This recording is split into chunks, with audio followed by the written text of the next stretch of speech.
Here's the ones I made yesterday.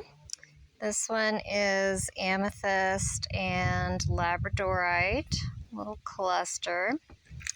This one is the fancy jasper, and I think clear quartz is the one I did on that. And I loved this aquamarine octopus so much, I had to do another one. Look at that, wow. And then this one is a garnet, an angel aura quartz octopus with some copper BBs in it. And then here's another Dragonhead piece. This one is Serpentine, and I think I did maybe ghost quartz as the quartz in there.